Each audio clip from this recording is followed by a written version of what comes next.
سلام و عرض ادب. امیرحسین قاسم زاده هستم. اومدیم با پادکست های معرفی گرایش‌های مختلف رشته نقشه برداری. همونطور که در جریان هستید متاسفانه داخل رشته ما و گرایش مختلفی که داریم تولید محتوای خیلی کمی انجام شده و ما سعی کردیم نسبت به همین نقطه ضعفی که وجود داره برای شما برنامه‌سازی کنیم و پادکست های گوناگونی همراه با اساتید مطرح کشوری براتون بسازیم. و صرف همین موضوع انجمن علمی دانشگاه صنعتی نوشیروانی این فضا رو برام تربیت دیدن که ما بتونیم پادکست های خودمون رو ضبط کنیم و این آگاهی بخشی رو نسبت به رشته و گرایش‌های مختلفی که داریم برای شما انجام بدیم. الگوریتم کاری ما به چه شکلیه؟ ما قبل از ضبط هر پادکستی میام یک کوئسچن باکس داخل اینستا برای شما تهیه می‌کنیم و شما هر سوالی که در رابطه با اون موضوع مطرح شده، حالا امروز در رابطه با ژئودزی، هر سوالی که دارید میتونید توش بپرسید و میشه موضوع اصلی بحث و گفتگوی ما داخل اون پادکست. همونطور که گفتم موضوع اصلی بحث امروز ما در رابطه با شاخه ژئودزی، شاخه جذاب رشته نقشه برداری که ما به همراه دکتر علی سامخانیان قراره این ویدیو رو براتون ضبط کنیم و سوالاتی که شما در اینستاگرام مطرح کرده بودید رو قراره ازشون بپرسیم. اصلی تمام این سوالات بیشتر در رابطه با معرفی این رشته است، بازار کار این رشته است و مهاجرت پذیری این رشته. یعنی منی که تازه وارد رشته نقشه برداری شدم و میخوام گرایش ژئودزی رو انتخاب کنم، بعد چه مراحلی رو طی کنم تا بتونم یه مهاجرت آسونی داشته باشم، بتونم یه بازار کاری برای خودم درست کنم و چه ارگان‌هایی ما رو جذب میکنه در این شاخه. زیاد حرف نمیزنم، سریع میریم سراغ اصل موضوعمون. یه سلام علیکم به استاد علی سامخانیان داشته باشیم. سلام استاد، وقتتون بخیر باشه.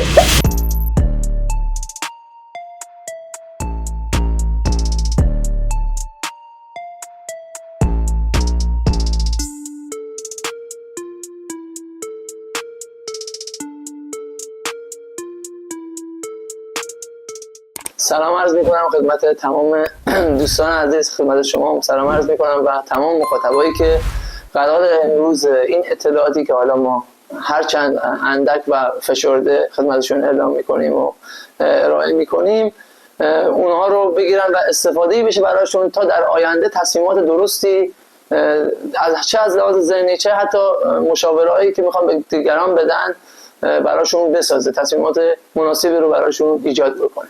خیلی ممنون که دعوت ما رو پذیرفتید. سوال اولی که دوستان پرسیدن از شما اینه که تعریفتون از ژئودزی چیه؟ یه توضیح در این رابطه بفرمایید.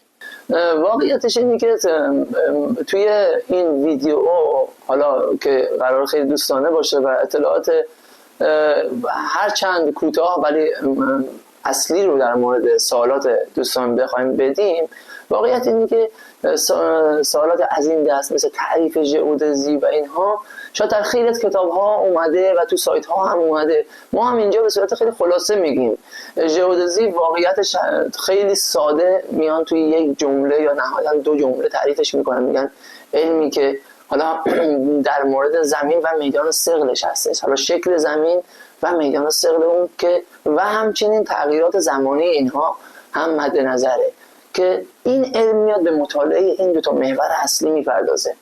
اما شاید از بیرون به این تعریف نگاه بکنیم، خب این چه تعریف خیلی عجیبی هم نیست. خب شکل زمین که خیلی وقت شناخته شده، یا میدان ثقلش هم حالا یه زمین هست و یه میدان ثقل داره.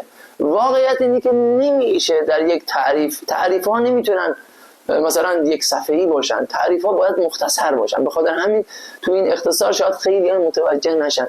واقعیت اینه که کتاب ها و درس های مختلف ایجاد شده تو این گرایش فقط بیاد بگه مثلا بررسی تغییرات شکل زمین یعنی چی، که یهو میبینیم میریم وارد یک حوزه‌ای به نام ژئودینامیک میشیم، یهو میبینیم حوزه‌ای به نام نچرال هازارد میشیم، یهو میبینیم میریم تو حوزه مانیتورینگ ها، یهو میبینیم میریم توی حوزه هیدرولوژی ورود میکنیم.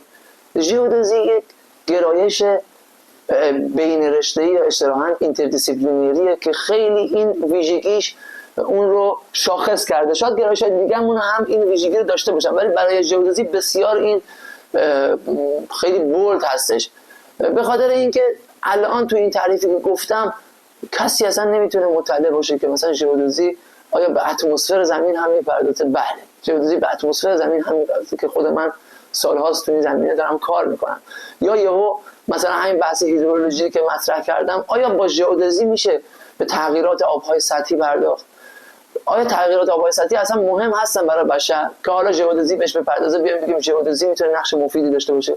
آیا میدان ثقل که میگیم تغییرات زمانی اون و مدل سازی اون اصلا پارامتر مهمی در زندگی انسان ها، در صنایع یا در صنعت های مهمه که تو زندگی بشر نقش دارن، آیا این میتونه نقش داشته باشه؟ این هر کدوم یه داستانه و نمیشه ورود کرد، ولی واقعیت اینه که ژئودزی تو همه اینها دست داره و هر کشوری که بیشتر از همه پی ببره به این شاخه‌هایی که ژئودزی میتونه توش نقش ایفا کنه، ژئودزی تو اون کشور سربلندتره و شناخته شده تره و افراد بیشتری رو به سمت خودش جذب کرده.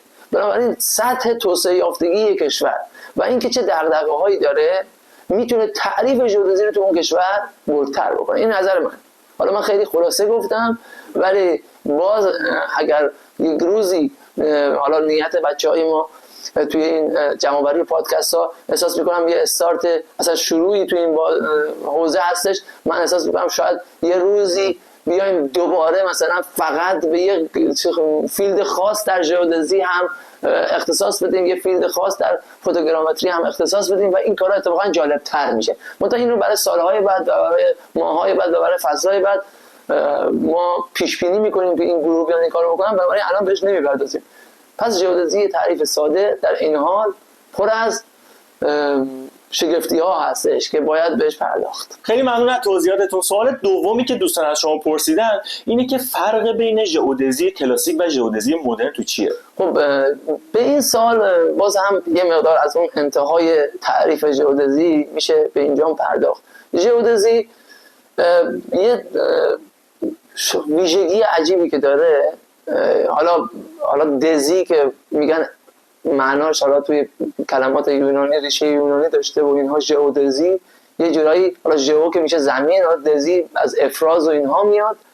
ولی خب این زمانی بوده که خیلی تازه کودک بوده این گرایش و تازه داشته متولد میشده. اون موقع هم خیلی از چالش ها دغدغه‌های بشر اصلا وجود نداشته که امروزه وجود داره. مثلا یه چیزی مثل ماهواره ها پرتابشون و دغدغه‌های ژئودزی که در مورد ماهواره ها هست اصلا وجود نداشته. اون موقع افراز زمین خیلی براشون مهم بوده، بنابراین ژئودزی رو نامگذاری کردن. ژئودزی یکی از ویژگی‌هاش اینه که همیشه یه سمتش فیزیکه، یه سمتش ریاضیه. همش ما احساس می‌کنیم که داره توی فیلدهای مختلف قدم میذاره. ژئودزی اگه یه آدم باشه همیشه دو تا دست داره، یه دستش، حالا بعضیا میگن ریشه ژئودزی توی ریاضیات، این واقعا حرفی توش نیست، در مورد صحبت‌ها زیاد میشه کرد و همه جا گفتن، ولی همیشه سعی میکنه از این ابزار ریاضی در یک مفهوم فیزیکی بیاد استفاده کنه و اون مفهوم فیزیکی ما برای زمین بیشتر نمود داره برای ما، مثلا مثل گراویتی مفهوم فیزیکی هستش. خب این ارتباط برقرار کردنه در زمانهای گذشته که قبل از ظهور ماهواره ها با ابزار کلاسیک انجام می شده، چون اصلا وجود نداشته. ابزار کلاسیک ما الان خب خیلیش مونده، هنوز هم استفاده میشه، شاید اصلا خیلی ها این رو به عنوان نقشه برداری عمومی میشناسن و خیلی معتقدن نقشه برداری عمومی که الان ما داریم، کار با دوربین و یه سری کارهای تعیین موقعیت حالا مسطحاتی که انجام میشه، ابتدای و خیلی حالت پیش پا افتاده تر و ساده تر و سیمپل شده تر یا ساده تر ژئودزی هستش که توی یک صفحه انجام میشه. اما ژئودزی خب در جایی که انحنای زمین اهمیت پیدا میکنه، اونجا مفاهیم ژئودزی خودشون رو نشون میدن. خب اون موقع در سالهای قبل از اینکه ماهواره ها بیان، ابزار کلاسیک بودن، ابزاری بودن که روی زمین استقرار پیدا میکردن و مشاهدات ما روی زمین بودن. ولی خب بعدها کم کم حالا بحث اسپیس ژئودزی مطرح شد، استفاده از اجرام سماوی خارج از حتی کهکشان مثل کوازرها، استفاده از ماه و ستاره ها در تعیین موقعیت های نجومی در ژئودزی که اصلا نجوم ژئودزی رو شکل دادن و بعد ژئودزی ماهواره‌ای که دیگه الان واقعا کمتر کسی هست، حتی بچهای راهنمایی هم الان اطلاعات خیلی خوبی دارن، حتی عوام، افرادی که درس هم نخوندن، الان ما مثلا وقتی لفظ جی پی اس رو به کار میبریم، دیگه هر کسی یه خودرویی داره، یه جی پی اسی داره، یه گوشی داره، تو گوشی مثلا میگن جی پی اس روشن کن. به صورت خیلی ساده ما میبینیم که ادبیات ژئودزی، ادبیاتی که ریشه در ژئودزی داره، یعنی علم اصلیش در گرایش ژئودزی نهفته هستش، می‌بینیم که عوام هم باهاش سر کار دارن. خب برمیگردیم دوباره به همون سوال شما که ژئودزی کلاسیک فرقش با ژئودزی مدرن چیه؟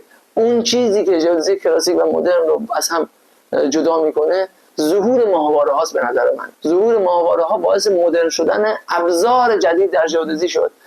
مشاهداتی رو به حوزه ژئودزی ورود داد که اصلا شاخه ها و فیلدهای جدید هم زایده شد. ما وقتی ژئودزی ماهواره‌ای رو مثلا با یکی از شاخه های ژئودزی ماهواره‌ای خودش خیلی فیلدهای مختلف داره.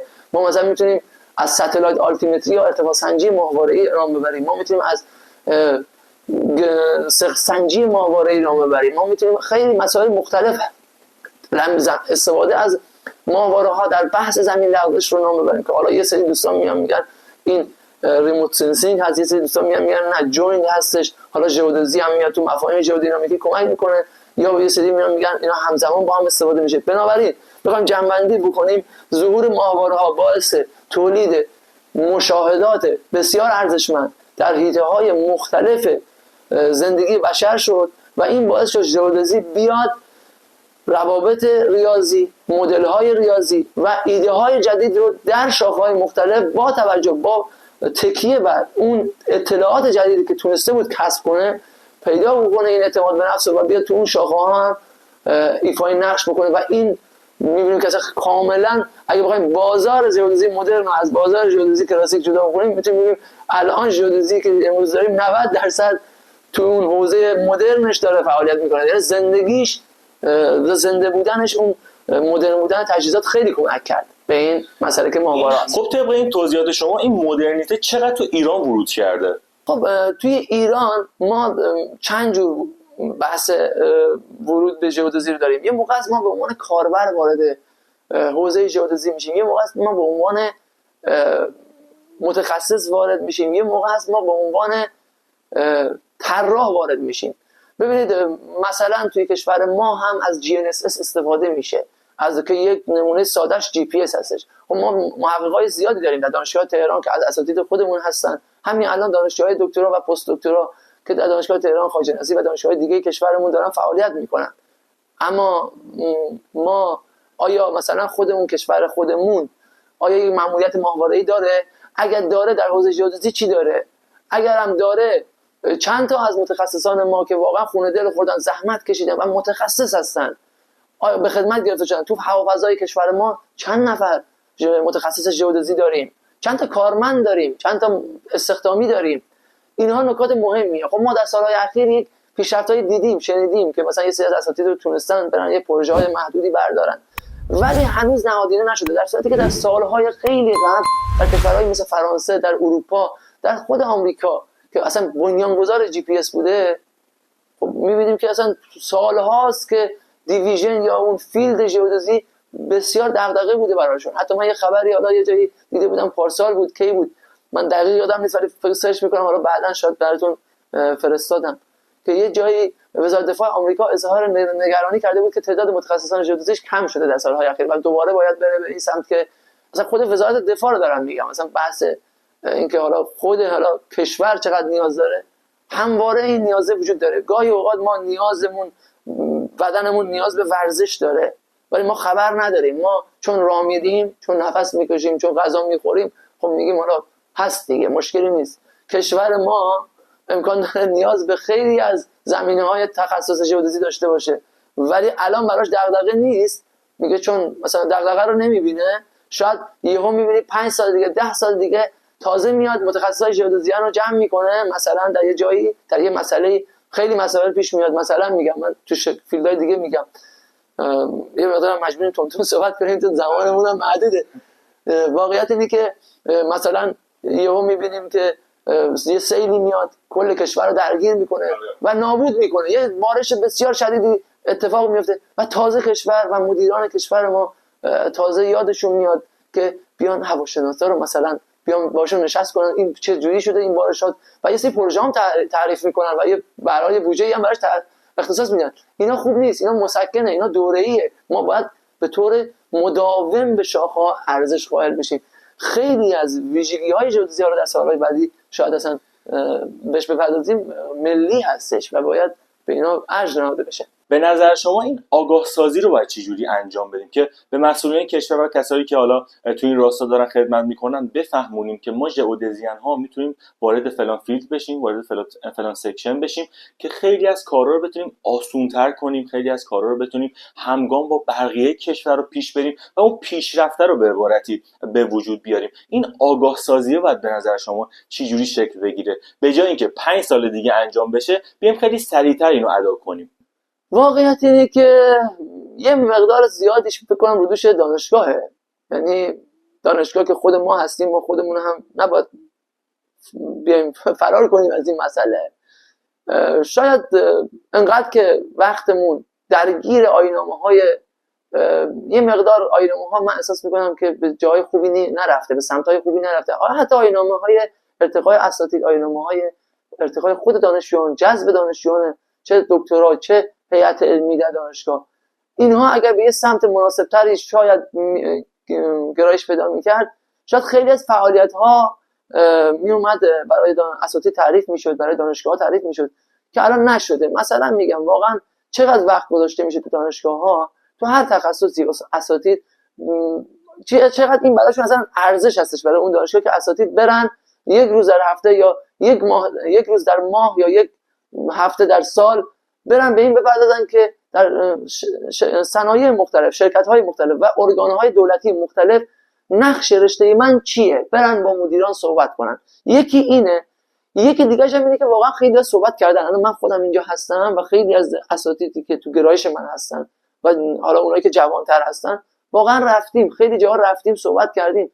متأسفانه نباید حالا گفتن شاید درست نیست، ولی چیزی که وجود داره یه مقدار، حالا چون قرار ویو بخوره و اینا، یه سری مسائلی هست که به همه کار نمیدن. من میتونم اینجوری بگم، اینه که یا بعضی جاها واقعا اون کسی که متخصص تره واقعا کارو نمیگیره. ما خیلی جاها توانمندی داریم، اصلا شکی توش نیست. نه من خیلی از من بیشتر توانمندی دارم، ما خیلی کارا رو میتونیم برای کشورمون انجام بدیم، واقعا دیده نشده. نکته بعدی اینه که همیشه بحث بودجه مطرح بوده. وقتی میریم صحبت میکنیم اون شخص روبروی ما هم لبخند میزنه و خیلی مهربونه و واقعا میگه که آره چیز خوبیه، ولی براش بودجه نداریم. مثلا دغدغه ما الان این نیست و واقعا زوری هم نمیشه یه پژوهشی انجام داد. بنابراین این باعث دلسردی میشه و یه فیدبک خوبی خود اون استاد، خود اون شخصی که رفته رشته رو معرفی کنه. چون میدونید که بهترین معرفی از نظر من، بهترین معرفی برای یک گرایش، برای نسل‌های بعدی، گرفتن پروژه ها توسط اساتید اون رشته است. وقتی من استاد 2 تا پروژه بگیرم، وقتی من استاد 2 تا ارگان بیان با من نشست داشته و این نشست در دانشگاه منعکس بشه و نشست سیاه لشکری نباشه، یعنی نشستی که دور هم میوه بخوریم نباشه، نشستی که منجر به یک پروژه بشه. حتی این پروژه بشه 50 میلیون، حتی این پروژه بشه 100 میلیون، ریالش مهم نیست، مهم اجرای اون پروژه است. باز پروژه‌های دیگه داریم، ما پروژه‌های خیلی کاغذی داریم که انجام داره میشه، 100 میلیون، 50 میلیون، حتی 200 میلیون. این کاغذ آخر سر میره تو بایگانی.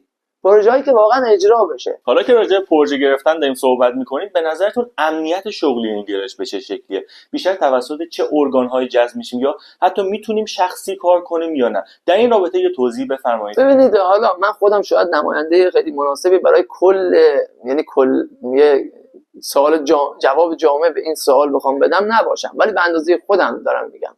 ببینید واقعیت اینه که امنیت شغلی تو هیچ گرایشی تو کشور ما وجود نداره. چون وقتی میگه امنیت، من الان اینجا میگم امنیت وجود داره، نگران نباش پسرم، من از این جمله ها خوشم نمیاد و هیچ وقتم نگفتم، نه تو کلاس گفتم، هیچ جا نمیگم. من اصلا چیزی که مطمئن نباشم و نمیگم. من حتی چیزایی که به ظاهر درست هستن و همیشه بهش شک میکنم. مثلا گرایش ژئودزی شاید یکی از ویژگیاش اینه، چون بحث‌های ریاضی مطرح میشه، همیشه گاهی اوقات ما سخت‌ترین مسائل رو حل می‌کنیم ولی ساده‌ترین مسائل رو یهو می‌بینیم اشتباه می‌کنیم، چه تو برنامه‌نویسیامون چه تو کارامون. دانشجوامون هم از این کارا زیاد می‌کنن، یهو میگم مثلا چرا من نمره کامل نگرفتم. واقعا اینه که من اصلا میگم همیشه یکی به شما توی کشور ما گفت که مثلا همه چی اوکیه، همیشه به شک رو داشته باشید، همیشه پلن بی رو داشته باشید. نه تو کشور ما یه انسان برای شاید ما اینجوری 60 ها اینجوری بار اومد، ولی واقعیت اینه که من نظرم اینه که همیشه یه پلن داشته باشیم، پلن جایگزین داشته باشیم.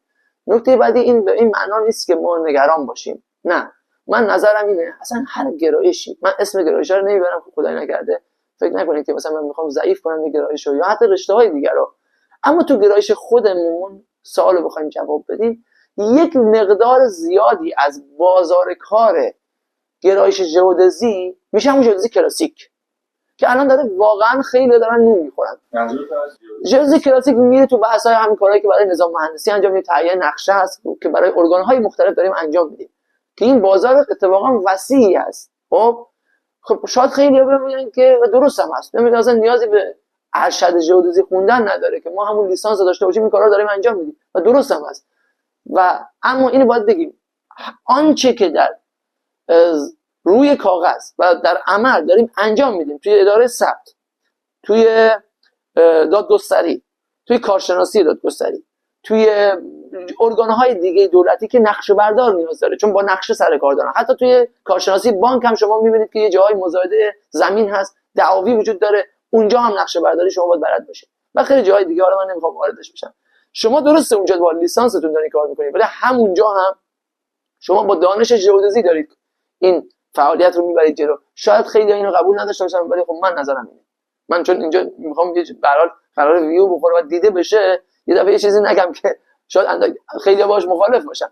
علتش چیه من میگم اینا؟ به خاطر اینکه خود دوستان گرایش‌های دیگه‌مون هم میدونن ما تعداد درسای زیادی در مهندسی نقشه‌برداری داریم که مال گرایش ژئودزیه.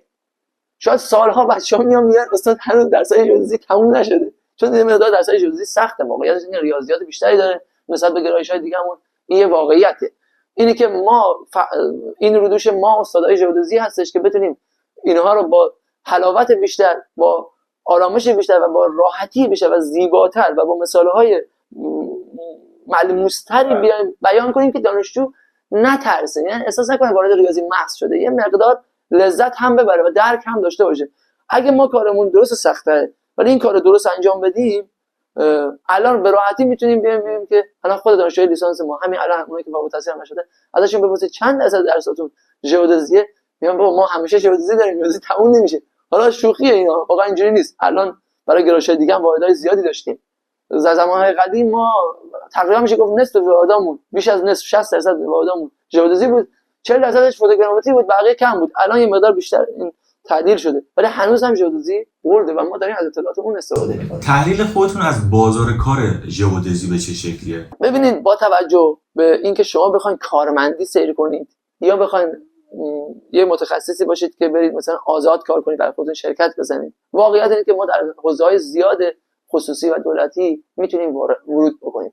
اما اینکه چقدر استخدامی تو اون زمینه داریم، مثلا من یادمه در 2 دوره قبل ریاست جمهوری یه عنوان شغلی رو نمیدونم ولی در همون سیستم ریاست جمهوری، یعنی در بین کارمندهای خود ریاست جمهوری یه فراخوان زده بودن برای استخدامی. برای منم عجیب بود، کارشناس ارشد ژئودزی یا فکر کنم دانشجوی دکترا یا دانشجوی کارشناس ارشد یا همچین چیزی، فارغ التحصیل ارشد یا دکترای ژئودزی هم می‌خواستن. برای من جالب بود. حالا یه نفر فکر کنم یه نفر می‌خواستن، اینجوری هم نبود که مثلا بگم 50 نفر می‌خوان، نه، ولی برام جالب بود که چرا اونجا این اتفاق افتاد. ولی بعدها متوجه شدیم که ما یه سری نشست‌های سیاسی داشتیم سر مرزهای کشور، مرزهای آبی و خشکی کشور، با حالا فکر کنم بیشتر مرزهای آبی مد نظر بوده، با کشورهای همسایه که نمیخوام مثلا اسمشون رو الان ببرم، حالا اصلا جای این بحثا نیست.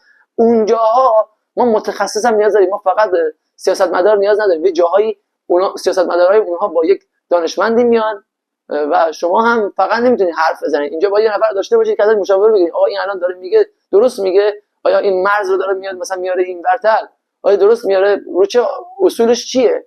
نیاز داشتن به مشاوره در زمینه حالا بحث‌های حالا سطح آب‌ها و بحثایی که به هر حال تو حوزه چه اصلا بحث پوزیشنینگ متولی امرش گرایش ژئودزیه. اونجا مثلا من جالب بود برای من که قدرشو دونستن و مثلا یه استخدامی زده بودن.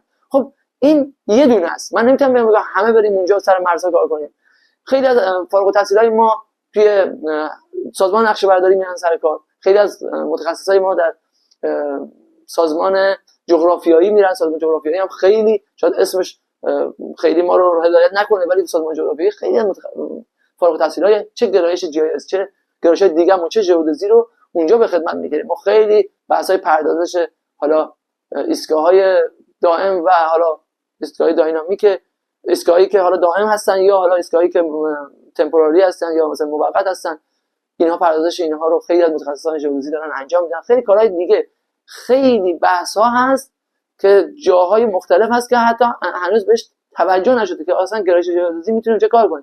خود بنده مثال، من تخصصم تو زمینه مثلا جی پی اس مترولوژیه، با استفاده از جی پی اس در هواشناسی میام یه سری کارهای انجام میدیم که به درد هواشناسا میخوره. خب این تو کشورهای اروپایی و آمریکایی و غربی کلا خارج از ایران خیلی جای شناخته شده است.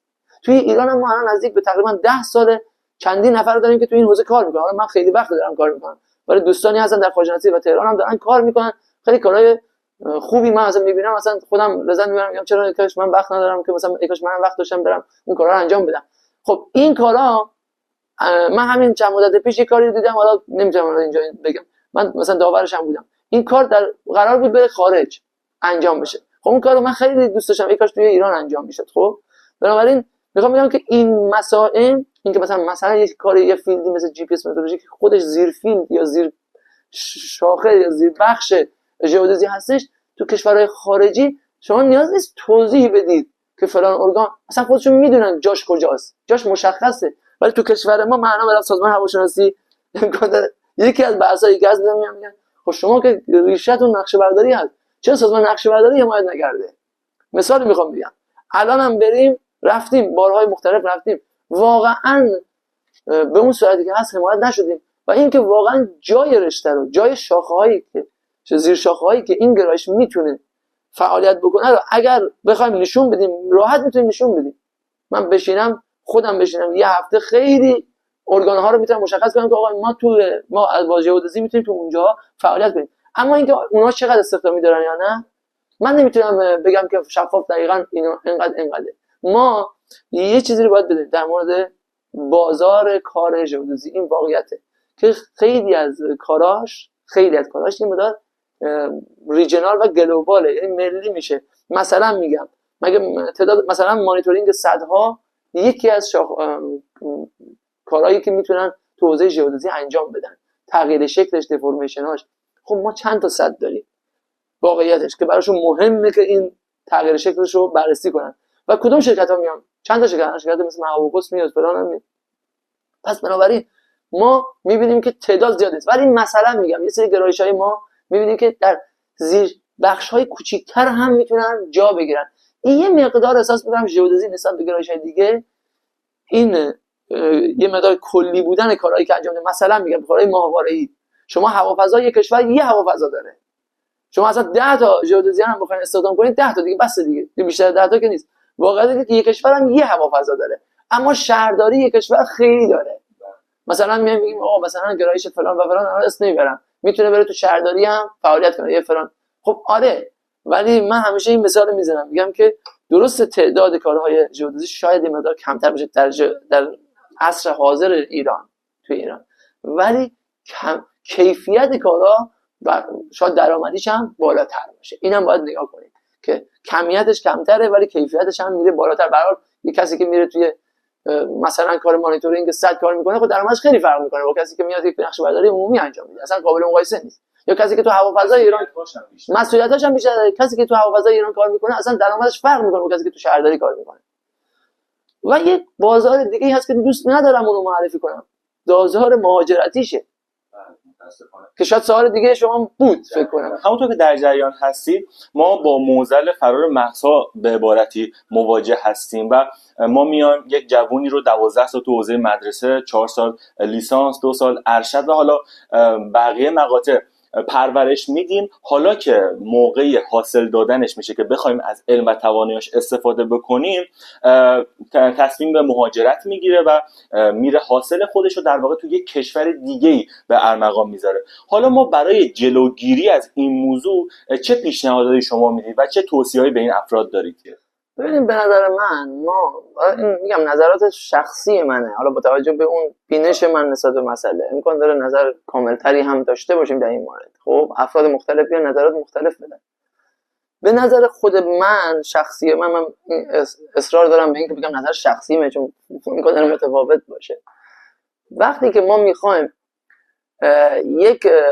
برای یه چیزی هزینه بکنیم، هدف باید داشته باشیم.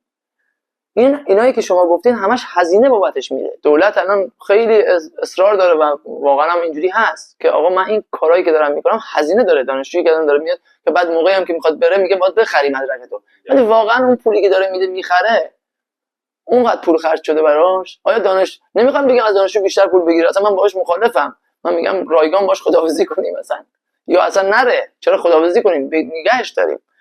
من میگم نگهش داریم، اصلا با خداحافظی باش موافق نیستم. خب بره دنیا رو ببینه بیاد. آره موافقم، من با بورس تحصیلی موافقم.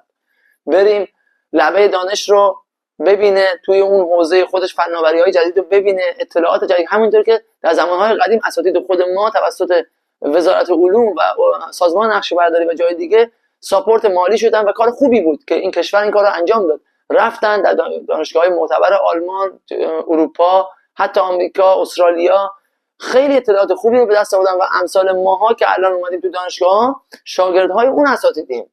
خب به هر حال واقعا نمیخوام بگم اونایی که تو ایران دکترا میگیرن خیلی مثلا جدا از اونایی که، ولی اون موقع شاید اینجوری بود چون اون موقع تو اینترنت خیلی اطلاعاتی نبود که ما بگیم من از همینجا هم خیلی چیزا رو میتونم یاد بگیرم. واقعا اون موقع در مورد یه مسئله تخصصی سرچ می‌خواستی بزنی خیلی چیزا نمیومد. مثلا خودم سال 88 دانشجوی ارشد بودم یا سال 84 دانشجوی لیسانس بودم. واقعا 84 تا الان بریم تو گوگل بخوایم یه چیزی در مورد نقشه‌برداری بزنیم چقدر فرق داره، چقدر اصلا اون موقع کجا و الان کجا.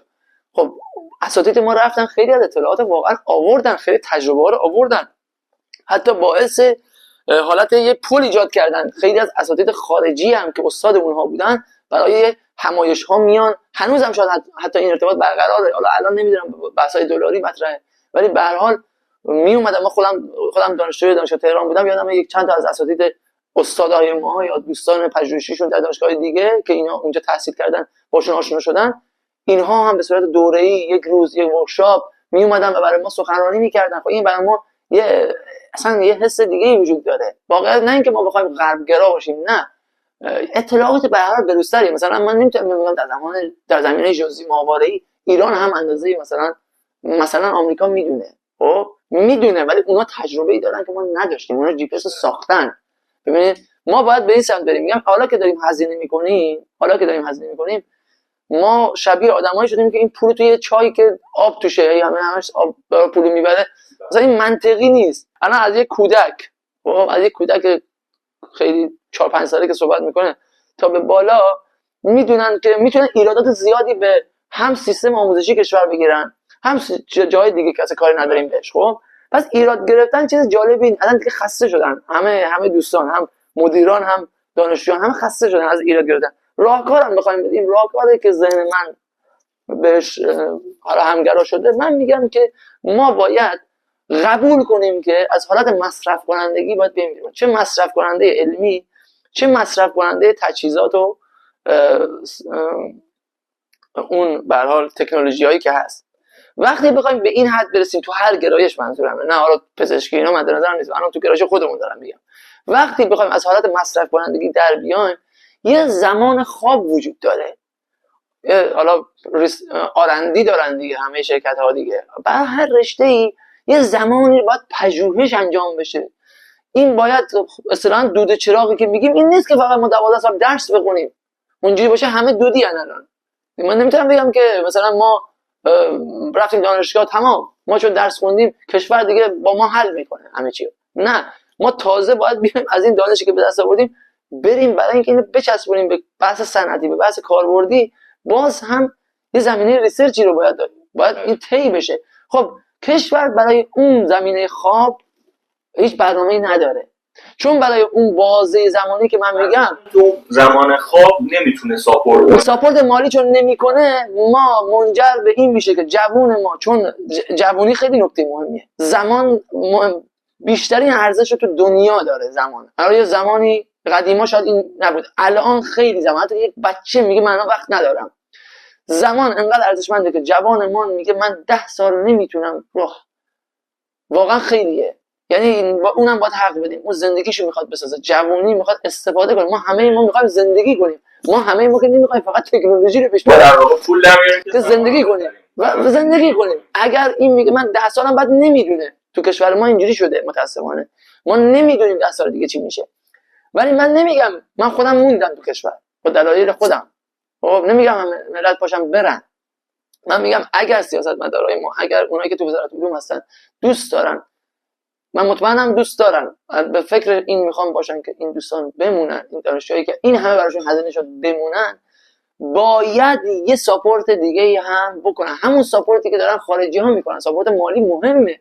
ما چقدر میتونیم بگیم ساپورت مالی مهم نیست؟ الان بس جنبندی این بس میخوایم بگیم خیلیشون صحبتامون حاشیه‌ای میشه، یه حالت پهن میشه اصطلاحاً. بس جنبندی میخوایم داشته باشیم، باید ساپورت مالی بعد از فارغ التحصیلی حداقل برای یه دوره 5 ساله 4 ساله تحت حمایت ارگان‌های دولتی و خصوصی بشه تا این دانشجوی ما فارغ التحصیلی ما نره. اون موقع تو همین گرایش ژئودزی هم خواهیم دید که خیلی دانشجو نمیره. من یه مثال بزنم چون این اگر نگم اینجا جا نمیفته. من دانشجوی کارشناسی دانشجوی سال تقریبا سال آخر، شاید بگم ترم 6 7 داشتم تو دانشگاه نوشیروانی بابل که الان اسمش هم میارم. خب این دانشجو اصالتا بچه آموله، نهایتا بچه ایرانه دیگه، میخوام بگم ایرانیه. تو دانشگاه نوشیروانی بابل، تازه دانشگاه نوشیروانی بابل دانشگاه اول مثلا نقشه برداری کشور هم نیست. نقشه برداری کشور از تهران خواجه‌نصیر به هر حال خب سابقه طولانی داره. دانشجوی ما در دانشگاه نوشیروانی بابل در کارشناسی طی تحقیقی که با هم انجام دادیم منجر به یک مقاله بین‌المللی شد و این دانشجو با این مقاله بین‌المللی پر کشید و رفت، حتی ارشدش رو در ایران نموند. خب این افسوس کیه؟ به نظر من نظر خودم میگم این دانشجو باید میموند، شبیه این دانشجوها باید میموندن و بعد ساپورت هم میشن. البته بمونه ساپورت نشه خب میره. الان رفته اونجا و اظهار خوشحالی میکنه که مثلا حالا اولش سخت بود برای فلان، ولی داره مثلا میاد میگه توی فضای مجازی میاد به دوستای خودش مشاوره میده. خب من دوست ندارم که من استاد دوست ندارم که شاگرد من بره و بیاد تبلیغ کنه که بچه‌ها خوبه اینجا به دانشجو احترام میذارن، احترام از لحاظ هم ساپورت مالیه، هم یه سری دیسیپلینا رعایت میشه. خب این ضعف رو باید برطرف کنیم که دانشجوی ما نره. سوال بعدی که مطرح میشه و خیلی از دوستان پرسیدن اینه که دوستانی که تو مقطع ارشد دارن تحصیل میکنن و یا نه کلا تصمیم به مهاجرت دارن باید چه پروسه‌ای رو طی بکنن و چه کشورهایی مقصد مناسبتری برای مهاجرت هست تو حوزه نقشه برداری و یا گرایش ژئودزی. یه نگاه پس این بحث اصلا رفتن و نرفتنه که من فکر کنم اینجا مد نظر سوالم شما نبوده. بیشتر دوست دارین کشورهایی که مثلا اولا اینجوری نیست که فقط یک کشور، من چند تا کشور میگم، استرالیا و کانادا و وقت کشوری مثل آلمان که الان کشور خیلی توسعه یافته ایه، از لحاظ اقتصادی خیلی قویه و فضای خوبی داره، فضای اقتصادی خوبی داره. یک کشور وقتی از لحاظ اقتصادی توسعه خوبی داشته باشه، پولش ارزش خیلی خوبی داشته باشه، تورمش کم باشه، خب اون کشور مقصد خیلی مناسبی میتونه باشه. شاید یه دوره‌ای مثلا من بیام بگم مثلا نروژ، خب کشورهای نیمکره شمالی اون بالا یه ذره سرده، شبای زیادی مثلا زمستونا داستاناش متفاوته، شبا طولانی بشه، اصلا امکان داره باعث رخوت بشه در آدم. این روحیه آدم، یه آدمی هست حساسه مثلا بچه شماله مثل ما، خب اونجا بره یهو مثلا اصلا این فضا رو یهو مثلا با برف و یخ نتونه ارتباط بگیره. اینا هم مسائل مهمیه، باید بهش فکر بشه. ولی یکی از اقتصادی به مسئله نگاه میکنه، میاد میگه که یهو امسال الانی که من میخوام برم نروژ سطح اقتصادی خوبی پیدا کرده، پس برم ببینم اونجا پوزیشن هست یا نه. پس ما نمیگیم 100% این کشورها، ولی خب کانادا، آلمان، استرالیا و آمریکا جایی بوده که بچه‌ها رفتن و تعداد کمی هم نیستن، دوستان رفتن، ایتالیا هم رفتن فلان. خب ببینید یه بحثی که هست، بحث خود اون کشوره که زبان اون کشور، اصلا فرهنگ اون کشور شاید به رویه شما بسازه، به رویه دوست شما نسازه. اینی که اینا هم مهمه، اینکه کجای کدوم کره هست، اینکه فصلاش چجوریه، اینکه اصلا اون کشور از لحاظ سیاسی اجازه رفت و آمد به تو چقدر میده. مثلا یه دوستای ما داشتیم رفته بودن آمریکا تحصیل کنن، دوستای خوب من توی ارشد مثلا هم اتاقی بودیم و حالا اینها توی گرایش دیگه، توی رشته مثلا فرض کنید مهندسی برق، گرایش قدرت، گرایش کنترل که الان شاید این ویدیو رو شاید شانسی ایشون هم ببینه.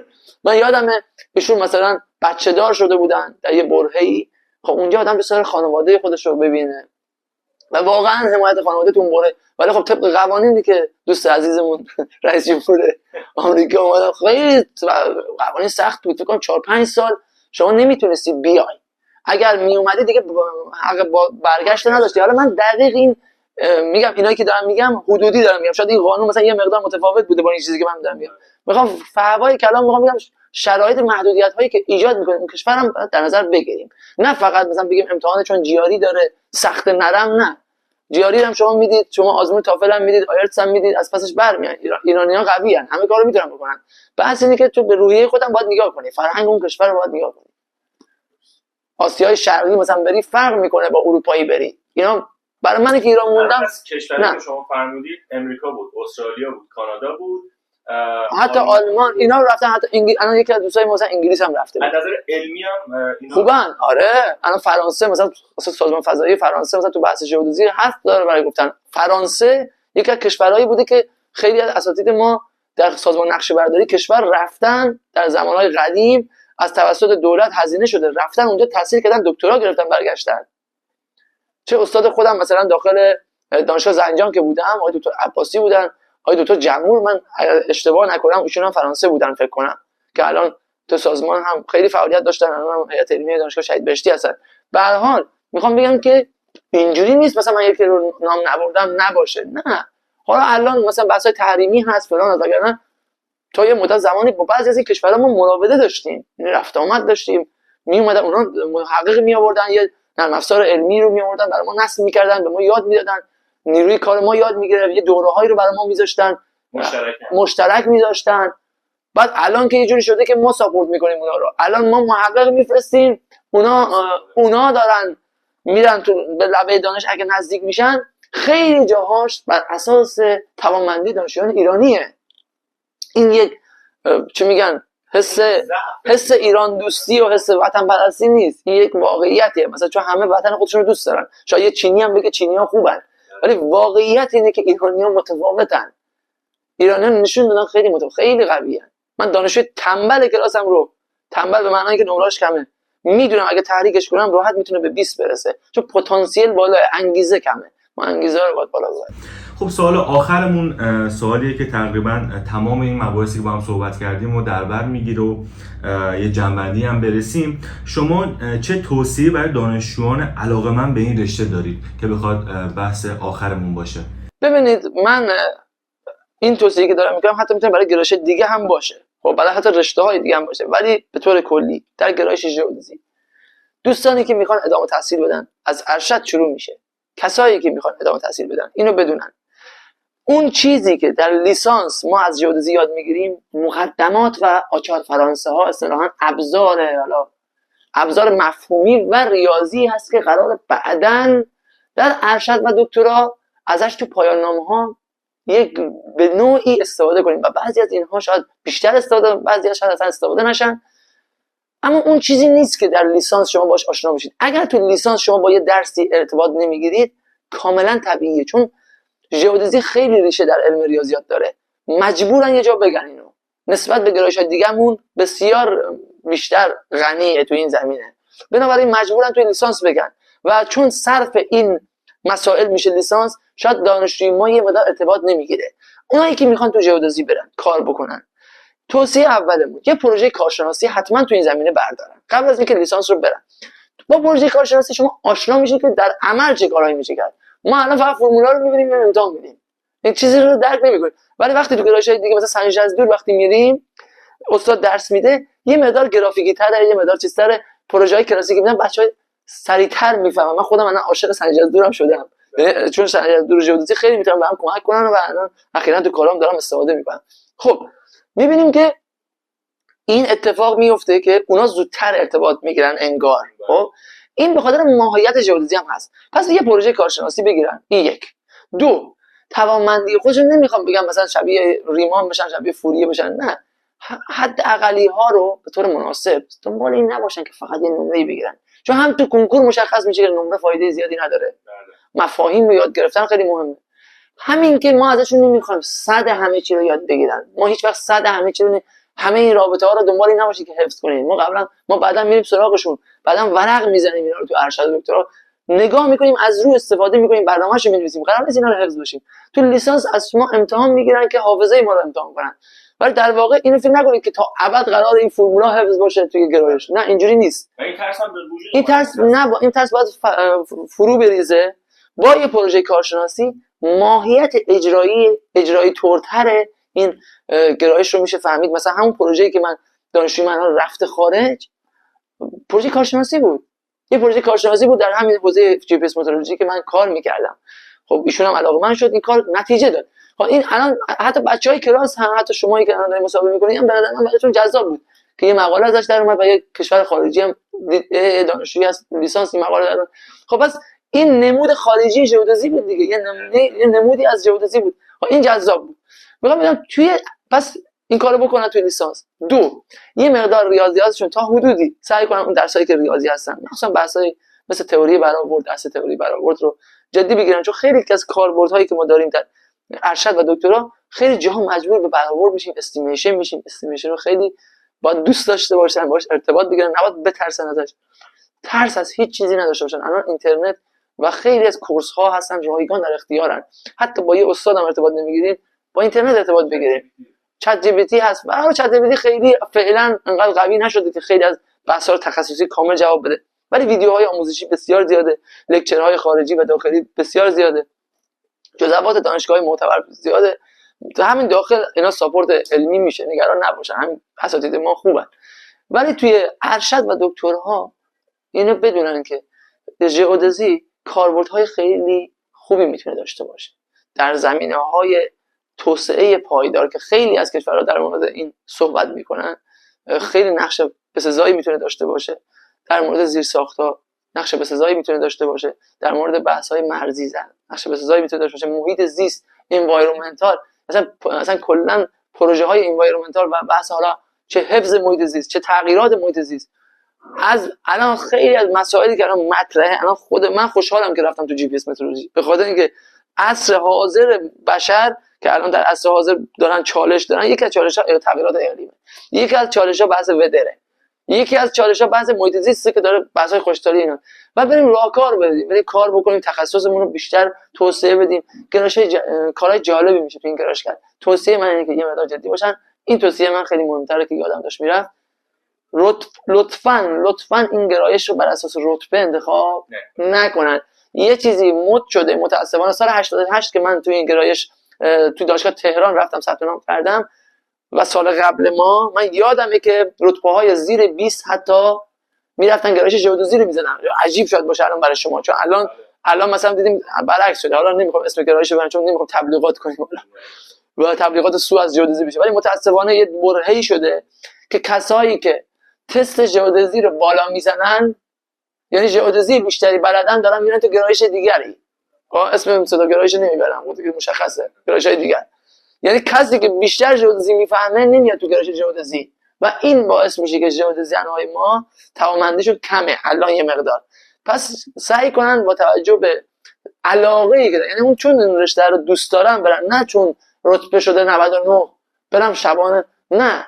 اتفاقا کسایی که با رتبه میان شکست سنگینی رو متحمل میشن و کسایی که با علاقه میان پیروزی بسیار شیرینی خواهند داشت. کما اینکه نمیخواستم بگم ولی من کمتر از 4 سال تونستم دکترای این گرایش رو تو دانشگاه تهران بگیرم. البته من حمایت‌های هم کمک‌های خداوند خیلی کمک کرد، دوستای خوبی داشتم اونجا که مشاوره میدادن، استادای خوبی داشتم و خدا همه چی رو جفت جور کرد. اتفاق افتاد. نمیخوام مغرور بشم که من نه یه تیم برای یه ایرانی این کارو کرده، یعنی من منظورم اینه که میشه.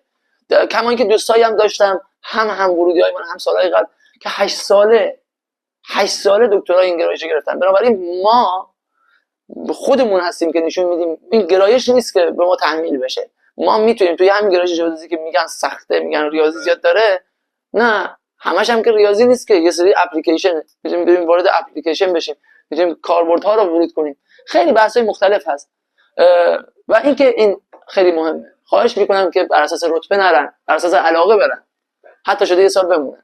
سپاس از تمام توضیحات شما و وقتی که برای ما قائل شدید. سپاس از شما که تا اینجای برنامه ما رو دیدید. خیلی تشکر میکنم از انجمن علمی دانشگاه صنعتی نوشیروانی که این بسته رو برای ما مهیا کردن که بتونیم این پادکست رو برای شما ضبط بکنیم. ما رو تو تمامی شبکه‌های مجازی سابسکرایب و فالو کنید، چرا که قراره در آینده ویدیوهای خیلی بیشتری در این راستا و تولید محتوای خیلی بیشتری در رابطه با گرایش‌ها و خود رشته نقشه‌برداری برای شما انجام بدیم. خیلی مخلصم.